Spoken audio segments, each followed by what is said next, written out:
जय हिंद दोस्तों। आज हम आपको फिजिक्स के इस वीडियो में स्मॉल जी के मान में परिवर्तन के कारण से संबंधित दूसरा कारण बताएंगे और दूसरा कारण है पृथ्वी की सतह से ऊपर जाने के कारण स्मॉल जी का मान कैसे बदलता है, इसको आज हम बताएंगे आपको। तो चलिए ध्यान दीजिएगा। सबसे पहले हम क्या करेंगे, पृथ्वी बनाएंगे और ये पृथ्वी का अपना केंद्र है।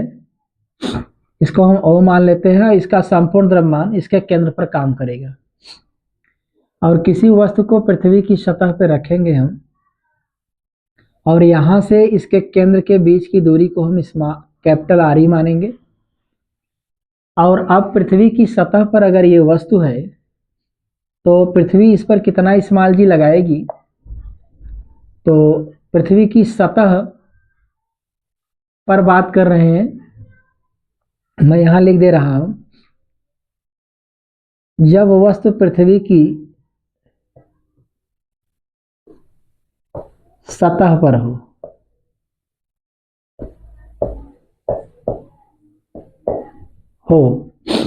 तो फिगर के साथ तो माना small g is equal to, आप फार्मूला जानते हैं, GMI/RE²। इस तरीके से पृथ्वी की सतह के लिए फार्मूला हो जाएगा। इसमें हम क्या करेंगे, ये एक small g is equal to GMI/RE², equation number first हो जाएगा। और अब की बारी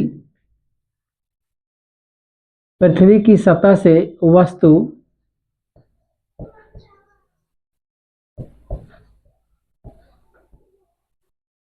सतह से स्मॉल h ऊंचाई पर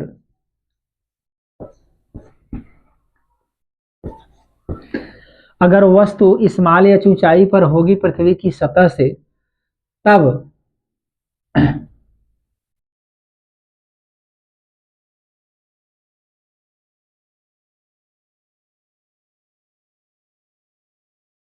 पृथ्वी की सतह से वस्तु स्मॉल h ऊंचाई पर अगर रहेगी,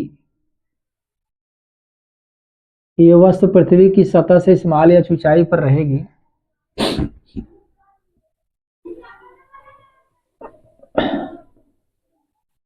तो स्मॉल जी कितना काम करेगा, माना स्मॉल जी डैश काम करेगा।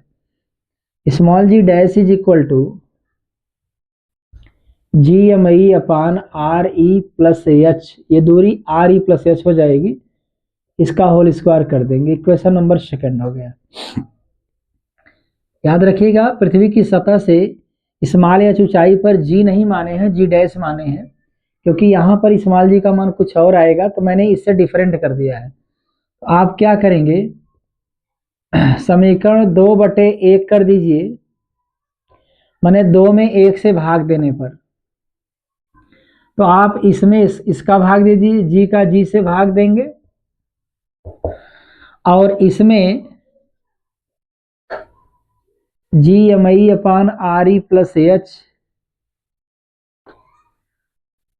बटे GMI/RE², तो ये कट जाएगा, ये दोनों आपस में कट जाएंगे, G डैश अपान जी आएगा, और ये ऊपर हो जाएगा, ये नीचे हो जाएगा। RE²/RE+H का होल स्क्वायर पकड़ेगा, G dash upon ji is equal to, आप इसको ऐसे लिख सकते हैं, RE/RE+H का होल स्क्वायर लिखेंगे, G dash upon ji is equal to, आप इसको ऐसे भी लिख सकते हैं 1 के रूप में, RE+H/RE का whole square. G dash upon ji is equal to, आप अलग अलग लिख सकते हैं, 1 अपान, अगर आप इसको ऊपर इसको नीचे लिखेंगे तो 1 अपान कर देंगे, 1 अपान, तो ये इसको आप अलग अलग कर दीजिए, आर ई अपान आर ई और प्लस एच अपान आर ई, इसका होल स्क्वायर कर दीजिए, आर ई से कट गया, यहाँ एक बचा, तो G dash upon ji is equal to 1 upon 1 plus H upon R E का होल स्क्वायर। तो आप जी डैश वहां रखिए, जी ले जाके यहाँ गुणा कर दीजिए, क्रॉस मल्टीप्लाई यहाँ गुणा कर लेगा, तो 1 plus H upon R E का होल स्क्वायर बन गया।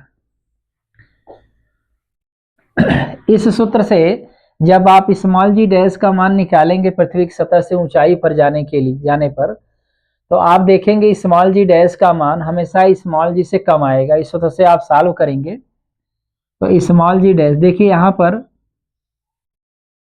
जी डैश का संबंध एच से उल्टा है, अगर ये बढ़ जाएगा तो ये घट जाएगा, मतलब आप जी डैश और एच में अगर संबंध निकालेंगे तो याद रखिएगा 1 अपान एच इधर आया है स्क्वायर कंडीशन में।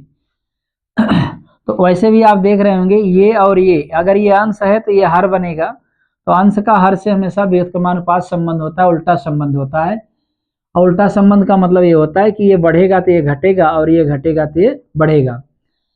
तो इस प्रकार से आप किसी भी में जहां स्मॉल जी पृथ्वी की सतह पर गुरुत्वाकर्षण है और स्मॉल जी डैश पृथ्वी की सतह से स्मॉल एच ऊंचाई पर गुरुत्वाकर्षण है, इसका अर्थ ये हो गया कि जैसे जैसे पृथ्वी की सतह से आप ऊपर जाएंगे स्मॉल जी का मान घटता जाएगा। स्मॉल जी को मैंने स्मॉल जी डैश माना है, तो पृथ्वी की सतह से आप ऊंचाई पर जैसे जैसे ऊपर जाएंगे वैसे वैसे स्मॉल जी का मान घटता जाएगा।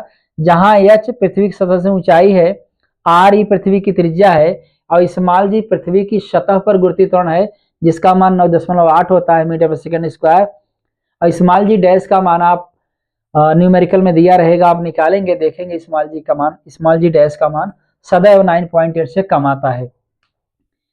तो अब ये फाइनली बात स्पष्ट हो गई कि आप पृथ्वी की सतह से अगर ऊंचाई पर जाते हैं तो स्मॉल जी का मान घटता जाता है। तो उम्मीद करते हैं दोस्तों ये वीडियो आपको पसंद आया होगा, अगले वीडियो में आपसे फिर मिलेंगे, तब तक के लिए धन्यवाद।